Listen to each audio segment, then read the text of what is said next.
শুরুতেই Russia Ukraine যুদ্ধ প্রসঙ্গ। And he bizarrely asserted that these regions are no longer part of Ukraine and their sovereign territory. To put it simply, Russia just announced that it is carving out a big chunk of Ukraine. Last night, Putin authorized Russian forces to deploy into these regions. Today, he asserted that these regions are actually extend deeper than the two areas he recognized, claiming large areas currently under the jurisdiction of the Ukraine government. He's setting up a rationale to take more territory by force, in my view.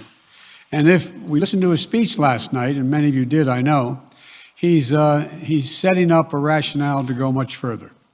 This is the beginning of a Russian invasion of Ukraine, as he indicated and asked permission to be able to do from his Duma. We're implementing full blocking sanctions on two large Russian financial institutions, VEB and their military bank. We're implementing comprehensive sanctions on Russia's sovereign debt. That means we've cut off Russia's government from Western financing. It can no longer raise money from the West and cannot trade in its new debt on our markets or European markets either. Starting tomorrow and continuing in the days ahead, we'll also impose sanctions on Russia's elites and their family members. They share in the corrupt gains of the Kremlin policies and should share in the pain as well. And because of Russia's actions, we've worked with Germany to ensure Nord Stream 2 will not, as I promised, will not move forward. IS Bank, General Bank, Promias Bank, and the Black Sea Bank. And we are sanctioning three very high net worth individuals, Gennady Timchenko, Boris Rottenberg, and Igor Rottenberg. Any assets they hold in the UK will be frozen. The individuals concerned will be banned from travelling here.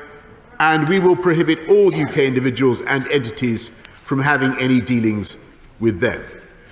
This is the first tranche, the first barrage of what we are prepared to do. And we hold further sanctions at readiness to be deployed alongside the United States and the European Union if the situation escalates. Full-scale attack on Ukraine. We see the ongoing military build-up. They promised to step back, but they had continued to step up. We see that more and more of the forces are moving out of the camps and are in combat formations and ready to strike. We condemn Moscow's decision to recognize the self-proclaimed Donetsk People's Republic and Luhansk People's Republic.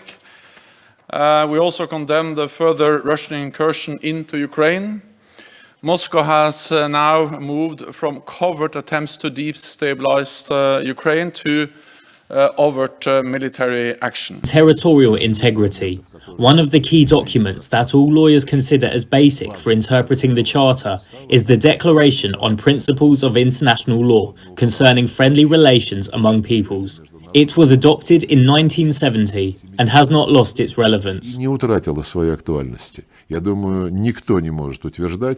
I don't think anyone can claim that the Ukrainian regime, since the 2014 coup d'etat, represents all the people living on the territory of the Ukrainian state. Многие регионы Украины отвергли подобный антиконституционный шаг. Many of Ukraine's regions rejected such an anti-constitutional step that started tragic pages in Ukrainian history. What's happened in Crimea, what's happened in eastern Ukraine, shows how much this government